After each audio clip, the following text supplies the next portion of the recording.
श्री हरिरायजी महाप्रभुजी कृत वल्लभ साखी क्रमांक 7।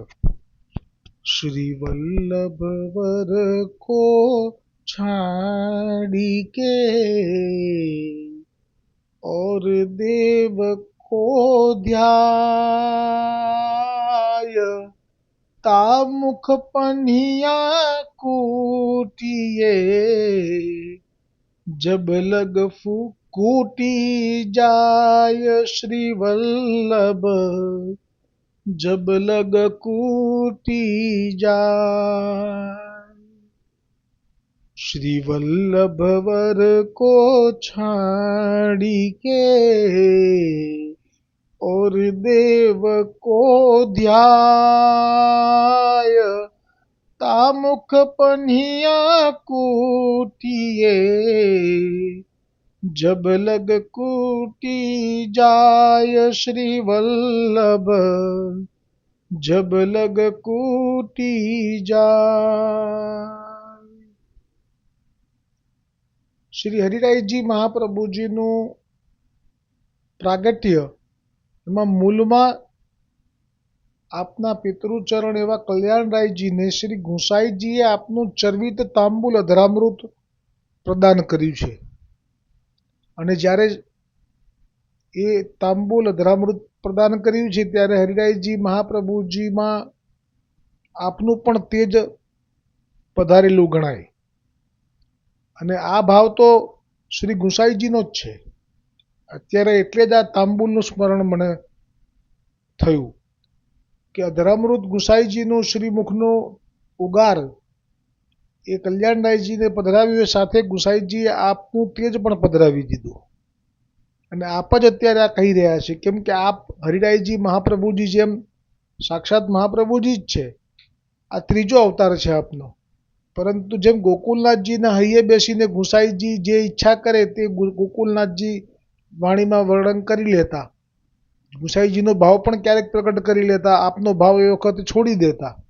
એવી રીતે હરિરાયજી મહાપ્રભુજી અત્યારે ગુસાઈજીનો ભાવ પ્રગટ કરી રહ્યા છે। ગુસાઈજીની આવી ઈચ્છા છે કે છે વલ્લભ વરને છાડીને બીજા દેવને ભજે છે તો તે મુખ પનૈયા એટલે ચંપલ જૂતું પાદુકા તા મુખ પનૈયા કૂટી એના મુખ ઉપર ચંપલથી પ્રહાર કરવો જોઈએ જ્યાં સુધી એમ કે કરી શકાય। કૂટી જબ લગ કૂટી જાય એટલે જ્યાં સુધી થાય ત્યાં સુધી કરવું જોઈએ। આ એક જાતનો આક્રોશ વ્યક્ત કર્યો છે। તો હરિરાયજી મહાપ્રભુજી પણ આ પરવશ છે। જેવી રીતે ગોપાલદાસ અસારવામાં વલ્લભ આખ્યાન પ્રગટ કર્યું તો સૌ કોઈ જાણે છે કે આખ્યાનમાં ગુસાઈજીના વચન કયા છે જે આખ્યાન વલ્લભ આખ્યાનની અંદર આવે છે તેમાં, કેમ કે એ પણ ગુસાઈજીના ચર્વિત તાંબુલને લેવડાયું ગોપાલદાસને, એની સાથે જ ગોપાલદાસના હૃદયમાંથી આ વલ્લભ આખ્યાન પ્રગટ થયું। એટલે જે ગુસાઈજીનો ભાવ છે એ આવો છે કે જે મહાપ્રભુજી વલ્લભાચાર્યજીએ ભૂતલ ઉપર આટલો શ્રમ લઈ અને 3 પરિક્રમા કરી, સિવેલા વસ્ત્ર પણ નથી પહેર્યા, પગમાં પાદુકાજી પણ નથી પહેર્યા અને જે દૈવી જીવો માટે એમના અત્યાર સુધીના અનેક પાપ કર્મો જેનું પ્રારબ્ધ ફલ ભોગવતા તો જીવને હજી કેટલાય જન્મો પસાર કરવા પડે, એ બધું આપે એક ક્ષણમાં જ આપના પ્રમેય બળથી નાશ કરી નાખ્યું। તો એવા મહાપ્રભુજી વલ્લભાચાર્યજી કે જેમણે ગોવર્ધનનાથજીનું શરણું જે પહેલાં હતું એ ફરી પાછું બ્રહ્મ સંબંધ થકી આપે સંબંધ કરાવી દીધો। એવા મહાપ્રભુજી કે જેમણે નામ શ્રવણ કરાવતાની સાથે જ નવધા ભક્તિમાંથી 8 ભક્તિ કે 9 ભક્તિનું દાન ત્યારે જ કરી દીધું, જેમાંથી એક ભક્તિ પણ ગોકુલનાથજીએ તે વખતે સર્વોત્તમજીમાં કહ્યું છે કે કહેશે કે અત્યારે તો એક ભક્તિ પણ એમાંથી દુર્લભ છે શ્રવણથી લઈને જે છે આત્મનિવેદન સુધીની, તો એ પણ આપે સહજ પ્રાપ્ત કરાવી લીધી। તો અને જે જગતગુરુ છે બધા જ આચાર્યોએ પણ કહ્યું કે અમારા જગતગુરુ તો શ્રી મહાપ્રભુજી વલ્લભાચાર્યજી છે, કેમ કે જે વાદ થયો એમાં આપે જ આવી અને વૈષ્ણવને ધર્મને રક્ષા કરી અને માયાવાદીઓનું ખંડન કર્યું। હવે આમાં કયું એવું કારણ છે કે આ મહાપ્રભુજીને અને આ ગોવર્ધનનાથજીને છોડીને જીવ અન્ય દેવી દેવતાઓ પાસે જાય, અને જો જાય છે તો એનું પરિણામ ગંભીર આવે છે. કારણ કે એક વખત જે સાધારણ મુનિમ પોતાના શેઠને ત્યાં વફાદારીથી કામ કરતો હોય, હવે એ મુનિમ જો શેઠને મૂકીને જ્યાં ત્યાં ભીખ માગતો ફરે તો એ શેઠને પણ લાજી મરવા જેવું છે. તો આ તો સાક્ષાત જગતના કરોડો બ્રહ્માંડોના માલિક છે, અને એમનું શરણું મહાપ્રભુજીએ પ્રાપ્ત કરાવ્યું છે. અને પછી પણ જો એ અંશ અવતારો દેવી દેવતાઓના દરવાજે ભીખ માગે તો એ તો કેટલી અંશ સુધી યોગ્ય કહેવાય. કેમ કે બે પ્રમાણ લઈશું, ત્રણ દાખલા લઈશું. એક તો આમાં મૂકેલો જ છે, મેં જે વખતે આ સાખી મેં રાખવાની શરૂ કરી હતી 2025માં કે એપ્રિલમાં, આ જ સમયે વલ્લભના પ્રાગટ્ય ઉત્સવના આસપાસમાં, ત્યારે મેં આ દ્રષ્ટાંત જે મૂક્યું હતું પહેલાં તો એ લઈ લઈએ. કેમ કે ગોવિંદાસ ભલ્લાનો પાછળનો જે ભાગ છે એ હજી સુધી મેં વર્ણવ્યો નથી. આજે આમાં છે તો લઈ લઉં છું. તો જે ગોવિંદાસ ભલ્લાને મહાપ્રભુજીએ આજ્ઞા કરી કે હવે તું સેવા ના કરતો ગોવર્ધનનાથજીની. કેમ કે ગોવર્ધનનાથજીની સેવામાં ગોવર્ધનનાથજીને જે વાતનો શ્રમ પડે છે એ આ જ છે કે બધાની સાથે હળીમળીને પ્રસાદ લે. તો એ ના પાડે છે કે હું દેવદ્રવ્ય ના લઉં, અને પછી ગુરુદ્રવ્યની ના પાડી, પછી આપે કહ્યું કે તો તું સેવામાં ના આવીશ. એટલે કે મહાપ્રભુજી એનો ત્યાગ કર્યો એટલે સેવા પૂરતો કર્યો. પણ વૈષ્ણવ તો છે જ. એકવાર બ્રહ્મસંબંધ થયો છે એટલે નવરત્ન ગ્રંથ ઉપર પ્રવચનામૃત થવાના છે આપણા વ્રજધામમાં 5:30 થી 7 સુધી, 3 દિવસ માટે, આચાર્ય ચરણના ઉત્સવથી આગલા 3 દિવસથી. એમાં આ જ વિષય છે નવરત્નનો. એમાં જ કહ્યું છે આપે કે જ્ઞાન અજ્ઞાનથી પણ બ્રહ્મસંબંધ થયો એટલે એને લૌકિક ગતિ નહીં થાય. એટલે ગોવિંદાસ ભલ્લાની પણ સદગતિ થઈ. પૂછ્યું છેલ્લે, પણ એ પેલા પ્રસંગ લઈ લઈએ કે શું થયું હતું. તો જ્યારે મહાપ્રભુજીની અવજ્ઞા થઈ અને પછી એ ગોવર્ધનનાથજીની જે સેવા છૂટી, તો એને કોઈ અંદરથી વિરોહ ના થયો. તો સેવાનો અર્થ શું? જે સેવા કરી, જેમ કે 3:30 વાગે ચાલીને જળ લેવા જવું વિશ્રાંત ઘાટ, આટલા કલાક ચાલીને પાછા આવવું, અને ગોવર્ધનનાથજીને રાજભોગની જારીજીમાં જળ આવતું, અને 2 સમયના વાસણો ખાસા. તો આ સેવા છૂટી તો એને વિરોધ તો થવો જ જોઈએ ને. પ્રેમ હોય તો વિરોહ હોય, પ્રેમ નથી તો વિરોહ નથી. આ પ્રમાણ છે. એટલે આપણને જે દેખાય છે કે આ સેવા થઈ રહી છે, બહુ મોટી થઈ રહી છે, આહા હા આવી તો કોઈ ના કરી શકે, એ આપણી દ્રષ્ટિ છે. પણ વાસ્તવમાં ઠાકોરજીને દેખાય છે કે આ સેવાની પાછળનો શું ભાવ છે. તો એને જે સેવામાંથી ચ્યુત કર્યો, તો એને કોઈ એવું ના થયું કે હવે આવતીકાલે આ જળની જારીજીમાં જન્માજીનું જળ તો નહીં આવે. એણે જીદ ના છોડી. ખરેખર સેવા માટે જો આસક્તિ હોય ને, વલ્લભ સાક્ષાત આજ્ઞા કરે પછી તો જીદ શું કરવા રાખવાની જરૂર છે. સેવા આટલી અદ્ભુત અલૌકિક જેનો રસનું વર્ણન કોણ કરી શકે. ગોવર્ધનનાથજીની સન્મુખ જ આપને દર્શન થાય, અને ઉપરાંત આટલું બધું પણ ના થઈ. કોઈ એમને વિરહની સ્થિતિ ના થઈ.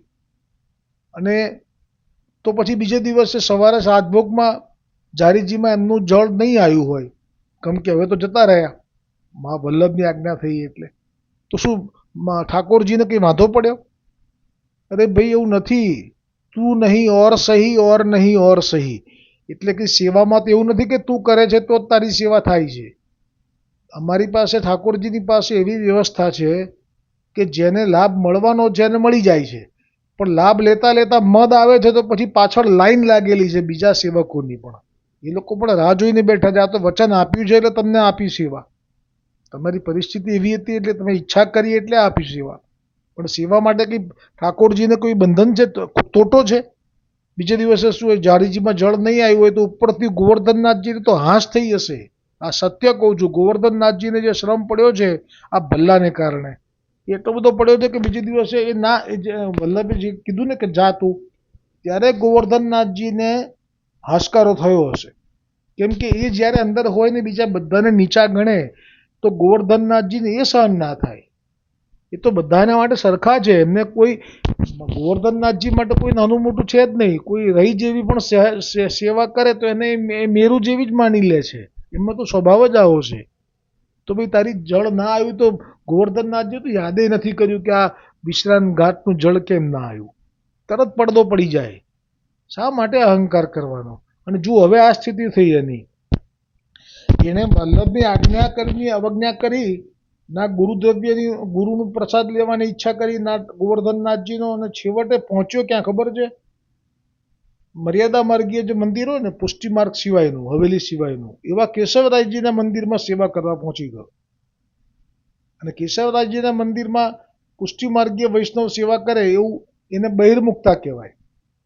એક પતિને વરી ગયેલો હોય, વરી ગયેલી સ્ત્રી હોય, અને પછી એ બીજા પતિની પાછળ લટ્ટું પડે કે એની પાછળ કંઈ ચાકરી માટે ભીખ માગે, તો એને તો પતિત કહેવાય, પતિતા કહેવાય. તો એટલે એને એવું જ થયું કે ત્યાં પછી એને એવો કંઈક પ્રસંગ છે, એમાં વાંચજો તમે, 11મી વાર્તા પ્રસંગમાં આવે છે કે એને હાકીમના માણસો મારવા આવ્યા, એણે કર્યું એવું એટલે. અને એ વખતે હાકીમના માણસોએ કંઈક એવું કર્યું કે જેથી મારવા આવ્યા તો એણે હાકીમને જ મારી નાખ્યો, અને પછી હાકીમના માણસોએ એને મારી નાખ્યો. હા, એવી રીતે હતું. પહેલાં એણે હાકીમને મારી નાખ્યો, કારણ કે એ જે કેશવરાયજીના મંદિરમાં કેશવરાયજી માટે જે સૈયા સિદ્ધ કરાવવાની હતી એ એણે ભાવથી કરાવડાવી હતી. મર્યાદા માર્ગમાં હતો પણ ત્યાં ભાવ તો પાછો ઉત્તમ હતો કે આ કેશવરાયજીની સૈયા સિદ્ધ કરાવતી વખતે એના કારીગરોનો ખૂબ મહાપ્રસાદ પણ લેવડાવીશ, સરસ સરસ, અને એમને દ્રવ્ય ઇનામ રૂપે બી આપતો રહીશ, એટલે એમનો ઉત્સાહ વધતો જાય. તો આવો ભાવ સાથે સુંદર સૈયા સિદ્ધ થઈ. પણ આવી જ સૈયા પછી પેલો હાકીમ જોઈ ગયો. તો હાકીમને થયું કે મારે બી આવી સૈયા કરાવી છે. તો એણે પણ એ જ કારીગરને રાખ્યો. તો એ કારીગરે એ જે સૈયા સિદ્ધ કરી, પણ ત્યાં આની જેમ કોઈ એવો ઇનામ કે કોઈ પ્રસાદ કે કોઈ આનંદ કે કોઈ એને પ્રોત્સાહિત થાય એવું વચન કશું બોલ્યો નહીં. પેલો તો મશીનની જેમ એને રાખ્યો. તો એને પેલાને ભાવે ના થયો એવી બનાવવાનો, તો એના જેવી ના બની કેશવરાયજીના માટેની જે બની હતી એવી. એટલે પછી હાકીમે કેશવરાયજીના મંદિરમાં આવી અને એમની સૈયા ઉપર ચડી બેઠો. અને હાકીમ તો મ્લેચ્છ હોય ને, એને શું પડી હોય, એ તો ચડી બેઠો અને સત્તા એની હતી વિસ્તારમાં. ત્યારે એનાથી સહન ના થયું ગોવિંદ ભલ્લાથી. પાછો એનો ભાવ કેશવરાયજી માટે એટલો બધો થયો કે એણે પોતાની ગુપ્તી કાઢી અને હાકીમને મારી નાખ્યો. અને પછી હાકીમના માણસો એને મારી નાખ્યો. આ રીતે એનું મૃત્યુ થયું. પછી પૂછ્યું તું મહાપ્રભુજીને કે આટલી સેવા કરી, 3:30 વાગ્યાથી જળ ભરે ને 2 સમય વાસણને, તો પણ કે આવું મૃત્યુ કેમ થયું? એટલે પછી મહાપ્રભુજીએ કૃપા વિચારી અને કહ્યું કે અમારી અવજ્ઞા કરી હતી, ઠાકોરજીને શ્રમ આપ્યો હતો, મદ બહુ હતો. અને બીજું કારણ કહ્યું કે આને પૂર્વજન્મમાં પણ ઠાકોરજીના સેવક તરીકે આ પણ ત્યાં મનસુખ ગોપ હતો. મનસુખ ખવાસ છે, આ મનસુખ ગોપ છે, આપણે ઠાકોરજીનો સખો છે. આ નંદ બાવાનો સેવામાં છે.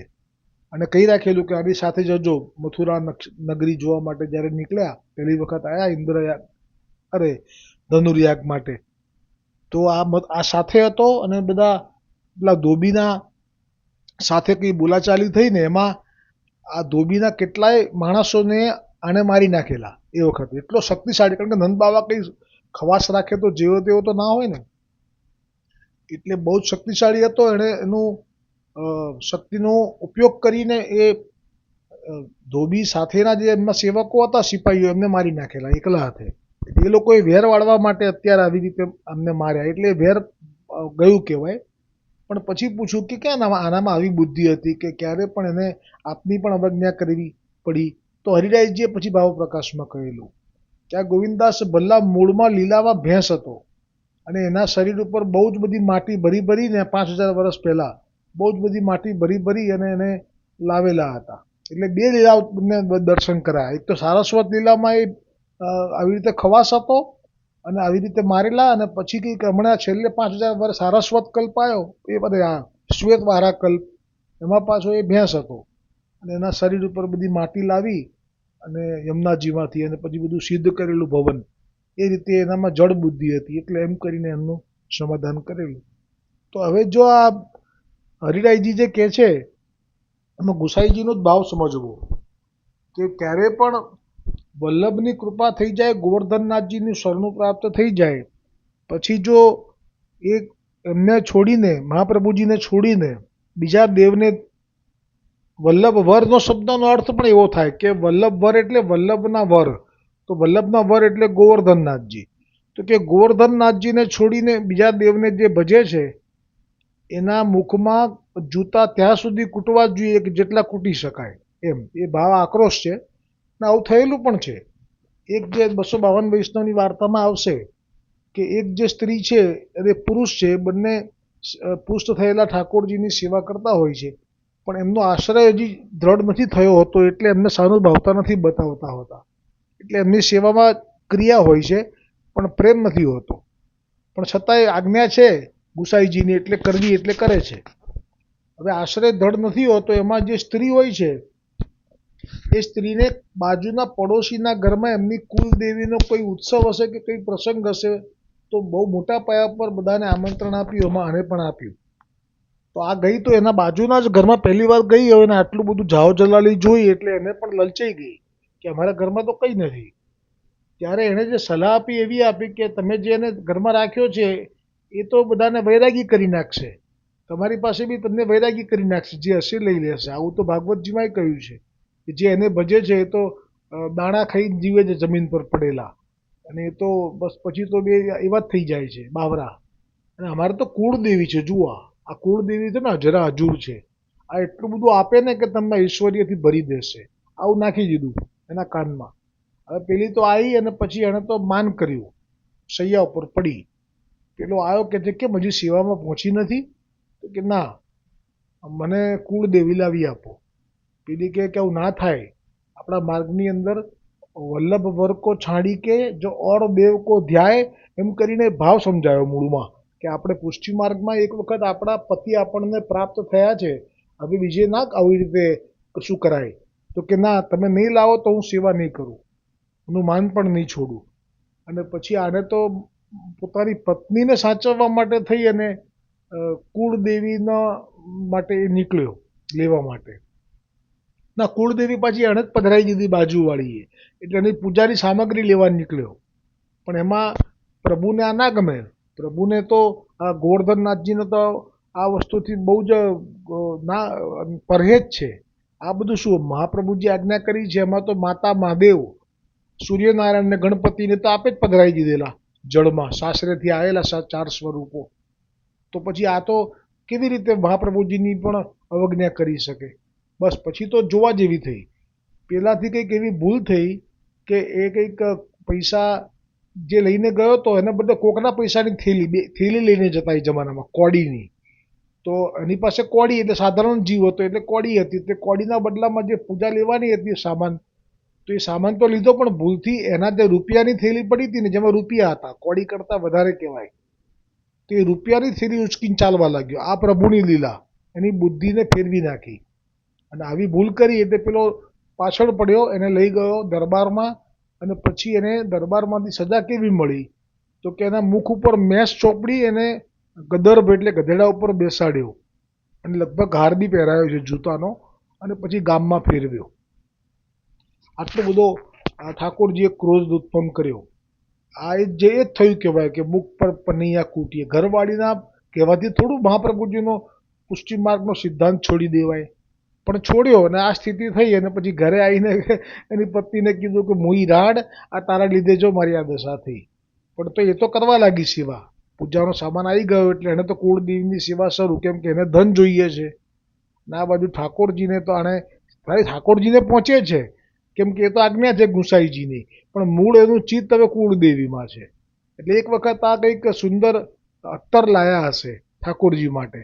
તો આણે તો નક્કી કર્યું કે મારે ઠાકોરજીને ધરવું જ નથી. આ તો કંઈ આપતા જ નથી. જે છે આપનારી તો કુળદેવી છે. હવે આ આપવાની જ છે ને, તો એને હું સુગંધ આપું પણ આને ના આપું. એમ કરીને ઠાકોરજી માટે તુકારો ચાલુ થયો. અને ઠાકોરજીના નાકમાં, એમને સ્વરૂપ હશે ઠાકોરજીનું, તો નાકમાં રૂ પરોવી દીધું સહેજ, જેથી એમને હવે આની સુગંધ પણ ના મળવી જોઈએ, કારણ કે આ તો કંઈ આપતા જ નથી ને એમ. અને એ જ વખતે ઠાકોરજી ખડખડાટ હસ્યા અને પહેલી વખત સાનુભાવ બતાવ્યો.